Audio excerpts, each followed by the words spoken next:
আল্লাহর নবী বলেন এই লা ইলাহা ইল্লাল্লাহর এত দাম, এত দাম, যদি এই লা ইলাহা ইল্লাল্লাহটাকে দেখা যায় দুনিয়ার জমিনে, আমরা সেটা বাস্তবে বুঝতে পারি না। রাসূল করিম সাল্লাল্লাহু আলাইহি ওয়াসাল্লাম বলেন, উম্মত, ময়দানে মাহশরের মধ্যে তুমি দেখবা সমগ্র দুনিয়াটাকে যদি এক পাল্লায় তুলে দেওয়া হয়, আর এই লা ইলাহা ইল্লাল্লাহ এই কালিমাটা যদি কোনো একটি কাগজের টুকরার মধ্যে লিপিবদ্ধ করে অপর পাল্লার মধ্যে তুলে দেওয়া হয়, আল্লাহর নবী বলেন তামাম দুনিয়ার চাইতে এই কালিমার পাল্লাকে আল্লাহ কুদরতিভাবে বাড়ি বানায়া দিবেন। এতটাই দাম, এতটাই ওজন। মুসলমান প্রিয় বন্ধুরা আমার, আমি যে কথা বলতেছিলাম, এই কালিমা পড়ার মাধ্যমে মর্নিং মক্তবের মাধ্যমে যখন মুন্সি যখন ওই মক্তবের মধ্যে কালিমার তালকিন প্রদান করে আপনার আমার বাচ্চাদেরকে কালিমার তালকিন শুধু লা ইলাহা ইল্লাল্লাহ এবং কালিমা শাহাদাত আশহাদু আল্লা ইলাহা ইল্লাল্লাহ ওয়া আশহাদু আন্না মুহাম্মাদান আবদুহু ওয়া রাসূলুহু, এই কথার অর্থ হলো আল্লাহ তুমি ছাড়া কোনো মালিক নাই, তুমি ছাড়া কোনো ইলাহা নাই, এই কথাকে আমার হৃদয় থেকে অন্তর থেকে মেনে নিলাম এবং তোমার প্রিয় হাবিব সাল্লাল্লাহু আলাইহি ওয়াসাল্লাম তিনাকে হাবিব হিসেবে, তিনাকে নবী হিসেবে গ্রহণ করে নিলাম, মেনে নিলাম। এই যে বাক্যগুলো যখন পাঠ করে কালিমা তয়্যিবা, কালিমা শাহাদাত, ঈমানি মুজমাল, ঈমানি মুফাসসাল, যখন ওই কালিমাগুলো তালকিন করে তাকে শিক্ষা প্রদান করে দেওয়া হয়, এই শিক্ষাগুলোর দুনিয়াতে কোনো ডিগ্রি নাই। যারা কালিমা পড়ছে মক্তবের মধ্যে দেখবেন এদের কোনো ডিগ্রি আছে কি? এদের তো কোনো ডিগ্রি নাই, এদের তো কোনো সার্টিফিকেট নাই। যারা মক্তবের মধ্যে কালিমা প্রদান করেছেন, শিক্ষা অর্জন করেছেন, তাদেরকে জাগতিক কোনো ডিগ্রি দেওয়া হয় না, জাগতিক কোনো সার্টিফিকেট প্রদান করা হয় না। অথচ পয়গম্বরে আরবি বলেন উম্মতের দল এই যে এক্সপোর্টে গিয়ে, ঢাকা বিশ্ববিদ্যালয়ে গিয়ে, দেশে বাহিরে বিভিন্ন জায়গায় তুমি মাস্টার, অ্যাডভোকেট, লয়ারের, ম্যাজিস্ট্রেটের, বিভিন্ন প্রকারের ইঞ্জিনিয়ারের সার্টিফিকেট অর্জন করলা, ডিগ্রি অর্জন করলা। নবী আমার বলেন এই তামাম ডিগ্রিগুলো যদি এক পাল্লায় রাখা হয়, তারপরে ওই মর্নিং মক্তবের সামান্য ডিগ্রিবিহীন এই কালিমার শিক্ষাটাকে যদি এক পাল্লায় রাখা হয়, পয়গম্বরে আরবি বলেন তামাম দুনিয়ার সমস্ত শিক্ষার চাইতে এই মর্নিং মক্তবের শিক্ষাটাকে আল্লাহ বাড়ি বানায়া দিবে। যদি নবীর কথাকে বিশ্বাস করে থাকেন, মেনে থাকেন, তাহলে এই কথাটাকেও আপনার আমার মেনে নিতে হবে। এই যে মর্নিং মক্তবের লা ইলাহা ইল্লাল্লাহর শিক্ষা, ঈমানের শিক্ষা প্রদান করা হলো, এই শিক্ষায় দেখেন তো আপনার কিভাবে দুনিয়াতেই প্রয়োজন। একটা মানুষ যখন ইসলামের ভিতরে প্রবেশ করে, তখনই সর্বপ্রথম তার পড়ে নিতে হবে লা ইলাহা ইল্লাল্লাহ। যদি লা ইলাহা ইল্লাল্লাহ এইটা কেউ পড়তে না জানে, সেই ইসলামের ভিতরে কখনো প্রবেশ করা তার পক্ষে সম্ভব হবে না। তার মানে ইসলামের ভিতরে প্রবেশ করতে চাইলেই সর্বপ্রথম তোমাকে কি পড়তে হবে? লা ইলাহা ইল্লাল্লাহ, এটা স্বীকৃতি দিয়ে, এটা পড়ে নিয়ে তারপর তোমার ইসলামের ভিতরে প্রবেশ করতে হবে। শুধু কি তাই যে আপনার লা ইলাহা ইল্লাল্লাহ এই কালিমা শিক্ষা অর্জন করে, এটার উপর সাক্ষ্য প্রদান করে আপনি গ্রহণ করে ইসলামের ভিতরে প্রবেশ করলেন, বেশ বাস আলহামদুলিল্লাহ, এখানেই শেষ নয়। শুধু এটাই নয়, বরং একজন মানুষ ইমানদার যখন মারা যাবে, পয়গম্বর সাল্লাল্লাহু আলাইহি ওয়াসাল্লাম বলেন এই কালিমার তালকিন দিয়ে, এই কালিমা পড়তে পড়তে যদি কোনো এক আল্লাহর বান্দা দুনিয়ার জমিন থেকে চিরবিদায় নেয়, নবীজি বলেন এই চিরবিদায় নেওয়ার মাধ্যমে, কালিমার তালকিনের মাধ্যমে, চিরবিদায়ের মাধ্যমে আল্লাহ রাব্বুল আলামিন ওই ব্যক্তি মারা যাবে আর বিনা হিসাবে তাকে জান্নাতের সর্বোচ্চ স্থান দান করে দেবেন। তার মানে এই কালিমার দাম আপনি আমি দুনিয়াতেই পেয়ে গেলাম বেশ দুই জায়গায়। একটা হলো আমার ইসলামের ভিতরে প্রবেশ করার সময়, দ্বিতীয়টা হলো আমার মৃত্যুর সময় কালেমার প্রয়োজন, ঈমানের প্রয়োজন। কিন্তু আপনার পরজগতে দেখবেন এই যে দুনিয়ার জাগতিক শিক্ষায় ডিগ্রি অর্জন করেছেন, এই ডিগ্রিগুলোর বলেন তো আপনার কবর থেকে নিয়া আজরাইল, কবর বাদ দেন, মৃত্যু থেকে শুরু করেন না, আজরাইল মালাকুল মউত যখন কাছে চলে আসবে জান কবজ করার জন্য, তখন যদি আমি বলি আমি ঢাকা বিশ্ববিদ্যালয়ের অধ্যাপক, বলেন তো আজরাইল ছাড় দিব? কথা বলেন না কেন? আজরাইল ছাড় দিবে? আমি ঢাকা বিশ্ববিদ্যালয়ের অধ্যাপক, প্রিন্সিপাল, আমি অমুক জায়গার এই সেই, কোনো ডিগ্রির কোনো কাজ হবে না, কোনো ডিগ্রির কোনো কাজ হবে না। কিন্তু যদি বলে আজরাইল আসার সময় আমি লা ইলাহা ইল্লাল্লাহ, লা ইলাহা ইল্লাল্লাহ মুহাম্মাদুর রাসূলুল্লাহর সৈনিক, আমি মুহাম্মাদুর রাসূলুল্লাহর সৈনিক, এতটুকুন বলার পরে আগে আজরাইল তাকে সেলুট জানাইবেন। পার্থক্য দেখেন মৃত্যুর সময়। হাদিস শরীফের মধ্যে নবীজি সাল্লাল্লাহু আলাইহি ওয়াসাল্লাম বলেন, এই কালিমার শিক্ষা অর্জন করেছে যে ব্যক্তি, তার মৃত্যুর সময় আজরাইল মালাকুল মউত তার কাছে আসবে, আইসেই তার জান কবজ করবে না, বরং তার সাথে আজরাইল সর্বপ্রথম বন্ধুত্বের সম্পর্ক তৈরি করবে। সুবহানাল্লাহ। সর্বপ্রথম তার সঙ্গে বন্ধুত্বের সম্পর্ক তৈরি করা, এমনভাবে তার জানটাকে কবজ করবেন। রাসূল করিম সাল্লাল্লাহু আলাইহি ওয়াসাল্লাম অন্য হাদিস শরীফের মধ্যে বলেন, তার বডির মতন আরেকটা ডুপ্লিকেট বডি আল্লাহ তাআলা তৈরি করবেন। তৈরি করার পরে আস্তে করে এই বডি থেকে রূহটাকে বের করে ওই বডির মধ্যে আল্লাহর ফেরেশতা আজরাইল আস্তে করে চালান করে দিয়ে দিবেন। সুবহানাল্লাহ। বলা হয় যে এই চালান করার মাধ্যমে তার মৃত্যুর যন্ত্রণাটা এমন হবে, একটা পিপিলিকা কামড় দিলে যেই পরিমাণ আঘাত পায়, ব্যথা পায়, এতটুকু ব্যথা তার মৃত্যুর মধ্যে সে অনুভব করবে। সুবহানাল্লাহ। অথচ রাসূল করিম সাল্লাল্লাহু আলাইহি ওয়াসাল্লাম অন্য হাদিসের মধ্যে বলেন, 7 সমুদ্রের পানি যদি একজন সাখরাত চলাকালীন একজন মানুষকে যদি পান করাইয়া দেওয়া হয়, তারপরে ওই ব্যক্তির মনে হবে 7 সমুদ্রের পানি পান করার পরেও তার তৃষ্ণা নিবারণ হবে না, তৃষ্ণা মেটবে না। এটা কার জন্য? যারা এই কালিমার গণ্ডির ভিতরে প্রবেশ করে নাই, যারা এই ঈমানের গণ্ডির ভিতরে প্রবেশ করে নাই, যারা মুহাম্মদের সৈনিক হিসাবে গ্রহণ হয় নাই, গ্রহণযোগ্যতা পায় নাই, তাদের মৃত্যুর সময় দেখবেন 7 সমুদ্রের পানি পান করাইলেও তার তৃষ্ণা নিবারণ হবে না। আর মৃত্যুর সময় তার কাছ থেকে আজরাইলেরও কোনো অনুমতি আর বন্ধুত্বের কোনো প্রয়োজনীয়তা নাই। তো ঈমান এমন একটি দামি জিনিস, ঈমানের ভিতরে যখন বান্দা প্রবেশ করার সাথে সাথে আল্লাহ তাআলা এই ব্যক্তিকে দুনিয়ার মধ্যেই দামি বানাইয়া দেয়, তার মর্যাদা উপরে তুলে দেয় দুনিয়ার জমিনে। আর আল্লাহ তাআলা ওয়াদা রয়েছেন, যারা এই ঈমান গ্রহণ করে তারা এই ঈমানের উপর অটল অবিচল থাকবে, মারা যাবে, মারা যাওয়ার পর তাদের সঙ্গে আমি আল্লাহ সৌহার্দ্যপূর্ণ আচরণ করব। সুবহানাল্লাহ। আল্লাহ নিজে সৌহার্দ্যপূর্ণ আচরণ করবেন। আল্লাহ নিজে বিচার কার্যালয়ে বসে তার জন্য পক্ষপাতিত্ব করবেন।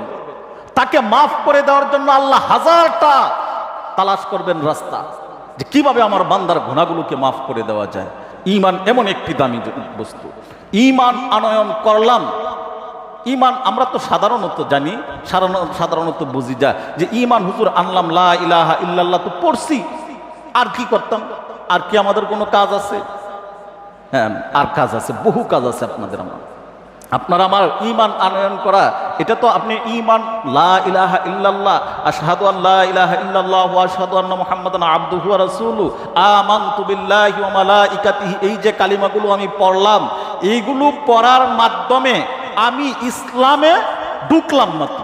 আপনারা মাদ্রাসায় যখন ছাত্র ভর্তি করেন, স্কুলে ছাত্র ভর্তি করেন, তখন স্কুলে ছাত্র ভর্তি করে দেওয়ার পরে তখন কি সে একবারে পরিপূর্ণ যেই ক্লাসে ভর্তি করছেন এই ক্লাসের সব কিছু পারবে? কথা বোঝেন নাই? যে ক্লাসে ভর্তি করছেন এই ক্লাসের সব কিছু পারবে কি? না। আমার মেয়েটাই গত কয়েকদিন আগে মাদ্রাসা নিয়ে ভর্তি করে দিয়ে আসছে। এক মাদ্রাসা থেকে অপর মাদ্রাসায় ভর্তি করে দিয়ে আসছে। ভর্তি করে দিছে হয়তো মনে হয় সোমবারে, গত সোমবারে। তখন হুজুরে আমার মাঝখান থেকে ফোন দিয়ে বলতেছে, হুজুর আপনি তো আলেম মানুষ, আপনার মেয়ে ভর্তি করে দিয়ে গেছে, এখন কাগজপত্রে ভর্তি করে দিলে হইব না প্র্যাকটিক্যাল তারা আইনে হাজিরা দিতে হইব?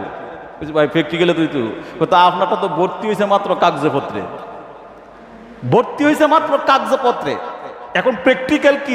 সে নিজে প্রেজেন্ট থাকতে হবে, উপস্থিত থাকতে হবে, তবে তাকে শিক্ষা দেওয়া সম্ভব, তবেই ওই ক্লাসের সবকগুলো পড়াগুলো সে শিক্ষা অর্জন করা সম্ভব, এবং বছর শেষে পরীক্ষার মাধ্যমে ভালো একটা ফলাফল আশা করা তার থেকে সম্ভব।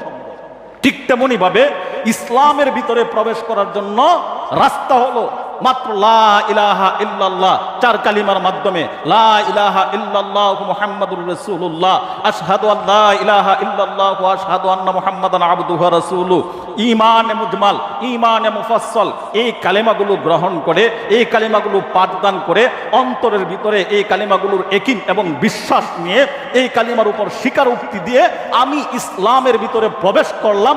মানে আমি আমার বাচ্চাটাকে ক্লাসের মধ্যে মাত্র ভর্তি করলাম, সে এই মাদ্রাসার ছাত্র, সে এই স্কুলের ছাত্র, ওই প্রতিষ্ঠানের ছাত্র, বাট এই ক্লাসের পরীক্ষায় উত্তীর্ণ হওয়ার জন্য দীর্ঘ 1 বছর পড়ার পরে যেমন পরীক্ষা দিয়ে তারপর পরীক্ষার মধ্যে উত্তীর্ণ হতে পারে, ঠিক তেমনি ভাবে লা ইলাহা ইল্লাল্লাহর মাধ্যমে আপনি ইসলামের ভিতরে প্রবেশ করলেন, নিশানা আপনার সার্টিফিকেট লাগাইলেন, আমি ইমানদার, আমি মুসলমান, আমি কালেমাওয়ালা, আমি আমার ধর্ম ইসলাম, এটার সার্টিফিকেট লাগাইলেন। আপনাকে যদি কেউ জিজ্ঞাসা করে, এ ভাই তোমার পরিচয় কি, আপনি বলতে পারবেন আমি লা ইলাহা ইল্লাল্লাহ পড়ে কালিমার ভিতর প্রবেশ করেছি, ইসলামের ভিতরে প্রবেশ করেছি, অর্থাৎ আমি একজন মুসলমান। এই মুসলমানের পরিচয়টা দিতে পারবেন শুধু লা ইলাহা ইল্লাল্লাহর সার্টিফিকেটের মাধ্যমে, কিন্তু কবরের জগতের মাধ্যমে এই লা ইলাহা ইল্লাল্লাহর সার্টিফিকেটই শুধু যথেষ্ট নয়। আশা করি আমার কথাগুলো হয়তো বুঝতে পারছেন। কবর থেকে মুক্তি পাওয়ার জন্য, আল্লাহর জাহান্নামের আযাব থেকে মুক্তি পাওয়ার জন্য শুধু লা ইলাহা ইল্লাল্লাহ পড়ার সার্টিফিকেটেই যথেষ্ট নয়, বরং আমাদের করণীয় হইব এই লা ইলাহা ইল্লাল্লাহর হাকিকতের উপর জীবন গঠন করা। কালেমার হাকিকত কি? লা ইলাহা ইল্লাল্লাহর হাকিকত কি? লা ইলাহা আমরা সাধারণত কি অনেক আলেমরা ব্যাখ্যা করে থাকেন, অনেক সময় আমরা অর্থ তুলে থাকি এরকমটা যে ইসলাম অর্থ শান্তি। ইসলাম অর্থ কি? কথা বলেন, ইসলাম অর্থ কি? এটা আমরা সবাই কম বেশ জানি, ইসলাম অর্থ শান্তি। কিন্তু মৌলিকভাবে ইসলাম অর্থ শান্তি নয়। ইসলাম অর্থ শান্তি যদি হয়, গেল বছরের মধ্যে 2024-এর মধ্যে খ্রিস্টান মিশনারির পক্ষ থেকে গোটা বিশ্বের কনফারেন্সের মধ্যে তাদেরকে পুরস্কৃত করা হয়েছে, মেডেল দেওয়া হয়েছে, তাদেরকে জাতীয় মেডেল দেওয়া হয়েছে। কেন? খ্রিস্টানরা শান্তিকামী জাতি, এই উপাধিতে খ্রিস্টানরা শান্তিকামী জাতি, এই উপাধির উপর ভিত্তি করে খ্রিস্টানদেরকে সর্বোচ্চ মেডেল জাতিসংঘ থেকে তাদেরকে প্রদান করা হয়েছে। এবার আপনি যদি ইসলাম ধর্মের অর্থ যদি শান্তি হয়ে থাকে, তাহলে খ্রিস্টানরা তো মেডেল পাইলো ওই শান্তির উপর অবলম্বন করে, তাহলে মুসলমান হিসেবে তুমি তো কোনো মডেল পাও নাই, তার মানে তোমার ধর্মের মধ্যে কি শান্তি নাই? ইসলাম ধর্মের অর্থ হলো শান্তি। যারা এটার অর্থ তুলে এরকমটা অনেক কনফারেন্সের মধ্যে যাইলে অনেক নেতাকর্মীরা আইসে, ভাই ইসলাম ধর্মের অর্থ শান্তি, আর এটার বলার কারণ আছে অনেকটা। এটা বলার কারণ হইল কি জানেন? আইসা ইসলাম ধর্মের অর্থ শান্তি কইয়া এটাকে ভিতরে আবদ্ধ করে লানি, আবদ্ধ করার পরে তখন মানে এর মস্তিষ্কটাকে এমনভাবে আবদ্ধ করে নেওয়া যে ভাই তুমি শান্তি, যেহেতু আর কোনো গরম কথা বলুন যেত না, তুমি খালি নরম নরম কইবা, কারণ কেন? শান্তি তো নরম, গরমও নাই। ইসলাম ধর্মের অর্থ, ইসলাম অর্থ শান্তি নয়। ইসলাম অর্থ, মৌলিক অর্থ হলো নিজেকে পরিপূর্ণ আত্মসমর্পণ করা, নিজেকে পরিপূর্ণ আত্মসমর্পণ করা, অর্থাৎ নিজেকে আবদ্ধ করে নেওয়া, ইসলামের ভিতরে নিজেকে আবদ্ধ করে নেওয়া। অর্থাৎ এটার ভিতরে যদি আমি নিজেকে আবদ্ধ করে নিতে পারি, ইসলামের ভিতরে যদি আমাকে আবদ্ধ করে নিতে পারি, তখন আমার যতটুকু জীবন পরিচালনা করা কঠিন হবে, কিন্তু ইসলাম ধর্মের অর্থ শান্তি এতটুকু বললে এতটুকু কঠিন হবে না। এটা সহজ, শান্তি অর্থ এটা একেবারেই সহজ। কিন্তু নিজেকে ইসলামের ভিতরে আবদ্ধ করে নেওয়া এটা তো সাধারণ কোনো ব্যাপার নয়। ইসলামের ভিতরে আবদ্ধ করে নেওয়ার মানেই হইল, কালিমা পড়ার মানেই হইল, কালেমা পড়ার নাম মানেই হইল তুমি দুর্নীতি করতে পারবে না, চাঁদাবাজি করতে পারবে না, অন্যের মাল আত্মসাৎ করতে পারবে না, সুদ ঘুষ খাইতে পারবে না, মিথ্যা কথা বলতে পারবে না, অন্যের গীবত শিকায়ত করতে পারবে না, পরনিন্দায় লিপ্ত হওয়া যাবে না, হারাম মাল ভক্ষণ করা যাবে না, ইত্যাদি ইত্যাদি যে কাজগুলো আছে। অর্থাৎ এক কথায় আল্লাহ তাআলা যেই কাজের জন্য নিষেধ করেছে একটাও করা যাবে না, আল্লাহ তাআলা যেই কাজের জন্য আদেশ করেছে একটাও ছাড়া যাবে না। আল্লাহর নির্দেশ অনুযায়ী কাজ পালন করা, আল্লাহর নির্দেশ অনুযায়ী কাজ ছেড়ে দেওয়া, এই দুইটা ছাড়া এবং পালন করার নামই হইল লা ইলাহা ইল্লাল্লাহ। এই দুইটা যারা পালন করতে পারবে, মানতে পারবে, তারাই মুসলমান, তারাই ইমানদার, তারাই কালিমার ওয়ালার বাহিনী। আর যারা আল্লাহ তাআলার হুকুম মানতে পারবে না, আল্লাহ তাআলার যেই নিষেধ করেছে এটাকে ছাড়তে পারবে না, সে মুসলমান শুধু সার্টিফিকেট ওয়ালা। যেমন এই মাদ্রাসার ছাত্র শুধু খালি ভর্তি হয়েছে বাস কাগজে পত্রে, কিন্তু ছাত্র বাস্তব প্র্যাকটিক্যালে ছাত্র নয়। ঠিক তেমনি ভাবে আল্লাহ তাআলার আদেশকৃত হুকুমগুলোকে না মানলে, আল্লাহ তাআলা যেটাকে নিষেধ করেছে এটাকে না ছাড়লে, সে শুধু মুসলমান হবে লা ইলাহা ইল্লাল্লাহর মাধ্যমে, যে ওই যে খালি নামদারি একটা মুসলমান। এই মুসলমানিত্ব দিয়া দুনিয়ায় একটা পরিচয় দিতে পারবেন, আপনার জাতীয় পরিচয়, আপনি মুসলমান। কিন্তু কবর জগতে মুক্তির কোনো রাস্তা নাই শুধু লা ইলাহা ইল্লাল্লাহর মাধ্যমে। যদি লা ইলাহা ইল্লাল্লাহর পরিচয়ের মাধ্যমে যদি কবর থেকে মুক্তি আর পরিত্রাণ পাইতে চায়, তাহলে ভাই দোস্ত সহজ কথা একটাই, আল্লাহ যা আদেশ করছে তা মানতে হবে, আল্লাহ যা নিষেধ করছে তা ছাড়তে হবে। যদি মানা এবং ছাড়া দুইটাকে গ্রহণ করতে পারি, তাহলে আমি পরিপূর্ণ ইমানদার, পরিপূর্ণ মুসলমান। তখন এই যে কালেমা পড়ব, এই কালেমা আপনার জন্য আমার জন্য সুপারিশ হবে, আপনাকে আমাকে কালেমাই টাইনা জান্নাতে দিবে। তো যাই হোক, সময় যেহেতু কম, কাজের মৌসুম, আমি আপনাদেরকে বিরক্ত করব না, সময় নষ্ট করব না। যে কথাগুলো বললাম আল্লাহ তাআলা আমাদেরকে বোঝার এবং আমল করার মতন তৌফিক দান করুন। সকলে বলেন আমিন। যারা সুন্নত